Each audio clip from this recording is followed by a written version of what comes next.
अस्सलाम वालेकुम जी, कैसे हैं आप सब। Welcome to Munaz vlog. तो आज है फ्राइडे, हैप्पी फ्राइडे आप सबको मेरी तरफ से। सुबह सुबह का टाइम है और मैंने उठते साथ ही जो है ना राइमा की चंपी शुरू कर दी, क्योंकि बाल बड़े इसके ड्राई हो रहे थे, बड़े रफ से हो रहे थे। तो साथ साथ जी व्लॉग में रूटीन मेरी चलती रहेगी, वो आप देखते रहें। और साथ मैंने आपको अपनी आज ना प्रेगनेंसी स्टोरी सुनानी है, क्योंकि मैंने बहुत सी मिस्टेक्स की हुई हैं। तो हो सकता है कि वो सुनने के बाद आप में से किसी को फ़ायदा हो जाए, और अगर वही गलतियाँ कोई कर रहा है तो वो फिर जो है ना रुक जाए करने से, क्योंकि उसके कॉन्सिक्वेंसेस बहुत बुरे हैं। तो हुआ यूँ कि जब मैं 3 साल पहले एक्सपेक्ट कर रही थी, राइमा होने वाली थी, तो मुझे जो है ना क्रेविंग्स होती थी मीठा खाने की। मैं बहुत मीठा खाया है, और इवन कि मुझे जो है ना कुकिंग भी नहीं आती थी, मीठे की रेसिपीज़ भी नहीं आती थी। मैं यूट्यूब से देख के और सब कुछ बनाती थी और खाती थी। खैर क्रेविंग्स मैंने खूब पूरी की, एंजॉय मैंने बहुत की है। लेकिन उसके साथ साथ जो मैंने मिस्टेक्स की वो ये थी सबसे बड़ी, कि मैंने बाहर का बहुत खाया है, जंक मैंने बहुत खाया है।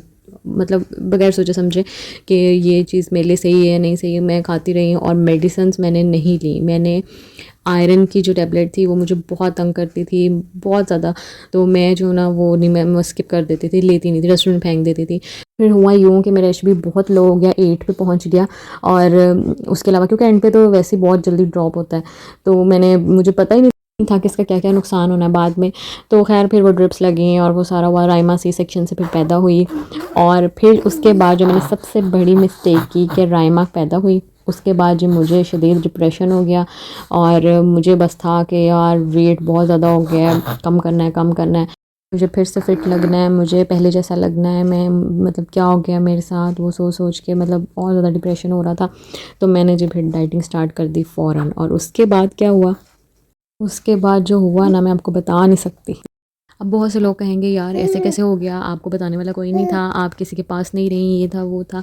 तो बात कुछ यूँ थी कि जैसे मेरी शादी हुई तो हम जो है ना फ़ौरन लाहौर मूव हो गए, मैं और मेरे हस्बैंड, क्योंकि इनकी जॉब यहाँ थी। तो मेरे इन लॉज़ और मेरा अपना मम्मा पापा का घर वो सब फैसलाबाद में थे। तो इस वजह से मैं बिल्कुल अलग रहती थी, और मैं ऐसी बातें बताती नहीं थी कि मैं मेडिसिन नहीं ले रही। ज़ाहिर है मैं ऐसी बातें बताऊँगी तो डांट ही पड़ेगी, और वो तो कहेंगे ही। और ना मैं डाइटिंग का बता सकती थी, उससे भी उन्होंने मना करना था। तो खैर नादानी में कह लें, बचपने में कह लें, बहुत गलतियाँ हुई हैं मेरे से, और मैं मानती हूँ, इस बात को मानने में कोई शर्म नहीं है। और लेकिन अब जब मेरा बेटा पैदा हुआ है तो मैंने बहुत सोच समझ के हर चीज़ की है, खाया है हर चीज़। और जो है ना मेडिसिन रेगुलर ली है, हर चीज़ जो है ना इस बार मैंने प्रॉपर की है, क्योंकि मुझे अपनी गलतियाँ सारी याद थी। तो खैर फिर ये हुआ था कि मैंने फ़ौरन डाइटिंग शुरू कर दी 1.25 महीना पूरे होते ही। और मैंने इतनी कोई वो फाकों वाली डाइटिंग की कि मैं आपको बता नहीं सकती। पूरा पूरा दिन भूखे रहना, कुछ ना खाना, मुझे बस ये था कि किसी तरह मेरा वेट कम हो जाए। वेट बहुत बढ़ गया था, और मैं थोड़ी सी हेल्थ कॉन्शियस हूँ, ब्यूटी कॉन्शियस हूँ। तो मुझे जो है ना बस शौक़ है कि मैं फ़िट लगूँ, ऐसे लगे ही ना कि मैं एक बच्चे की माँ हूँ या 2 बच्चों की माँ हूँ।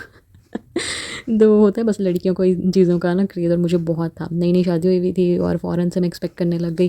तो उसके बाद बस मुझे ये जो है ना मेरे सर पे ये भूत सवार हो गया था कि मैंने वेट कम करना है।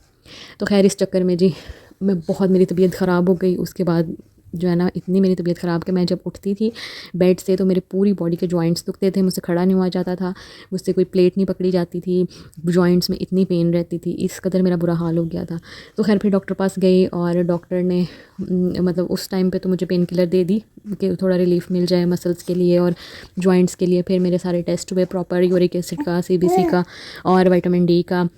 तो उसमें मुझे शदीद डेफिशिएंसी आ गई विटामिन डी की। वैसे तो वो हर एक को जो है ना औरतों में कॉमन है ये चीज़, लेकिन मुझे कुछ ज़्यादा ही आ गई। तो फिर उसके बाद जी मेरे प्रॉपर जो है ना वो मेडिसिन शुरू हो गई। मल्टीविटामिन्स मैंने शुरू कर दिए। मल्टीविटामिन्स उससे पहले मैं नहीं ले रही थी बिल्कुल भी, वो मैंने शुरू कर दिए। बेटी मेरी उस वक्त 6 मंथ की थी। तो बस ये सिलसिला हुआ। फिर डॉक्टर ने मुझे सख्ती से बोल दिया कि आपने कम से कम 2 से 3 साल का गैप लेना है, नेक्स्ट बेबी आपने अभी प्लान नहीं करना। और वो क्यों नहीं करना, क्योंकि जब आप करेंगे तो आप में अगर डेफिशिएंसी होगी विटामिन डी की, या प्रॉपर आपको जो है आप हेल्दी नहीं होंगी, तो ये सारी चीज़ें फिर आपके नेक्स्ट बेबी में आएंगी। तो जो कि उसके लिए भी फिर मसले की बात है। आप तो जो कर रही हैं फेस वो कर ही रही हैं।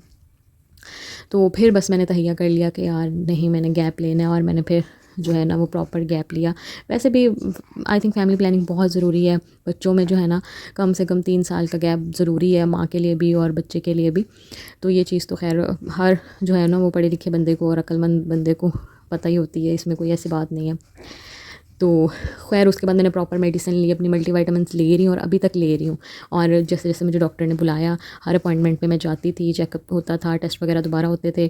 तो अब अल्हम्दुलिल्लाह मैं काफ़ी बेहतर हूँ। फिर डॉक्टर ने जब कहा, फिर हमने अगला बेबी तभी प्लान किया और माशाल्लाह से रेयान बिल्कुल ठीक है, मैं भी ठीक हूँ। फ़ौरन मैंने अपनी मल्टीविटामिन्स भी शुरू कर दी उसके बाद, और अभी तक मैं ले रही हूँ। और इस बार जो है ना, मैंने ऐसी कोई गलती नहीं की, डाइटिंग मैं अभी भी कर रही हूँ। रेयान है तकरीबन 5 मंथ्स का होने वाला है, अभी मैंने स्टार्ट की हुई है, लेकिन इस बार मैंने जल्दी नहीं की बिल्कुल भी।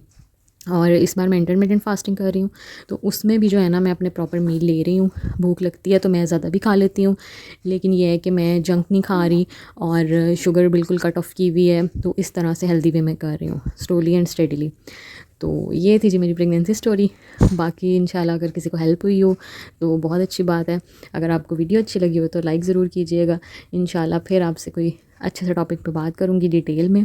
तो तब तक के लिए अल्लाह हाफ़िज़।